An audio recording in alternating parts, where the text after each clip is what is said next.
Ցանկացած քաղաքական ուժ, որը իրենից ներկայացնում է որոշակի տրամաբանություն եւ նաեւ ինքը հարգում է քաղաքականությունը որպես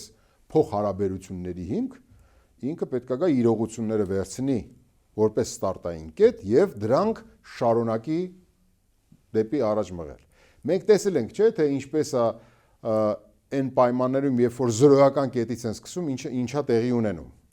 Հետևաբար պետք չի զրոյական կետից սկսել։ Նոյեմբերի 9 իրողությունը կա փաստաթուղթ, այդ փաստաթուղթի շուրջ պետք է գնա բանակցություններ։ Օգոստոսի 8-ը կա փաստաթուղթ, այդ փաստաթուղթը պետք է վերցնել ու տանել բանակցությունների։ Այսինքն երկուսն էլ միաժամանակ Իհարկե, որովհետև դու որպես պետություն չես կարող հետ կանչել քո ստորագրությունը այն փաստաթղթից, որի կողմեր կամ որի վկայող կողմը առնվազն Ամերիկայի Միացյալ Նահանգներ եւ Ռուսաստանն է։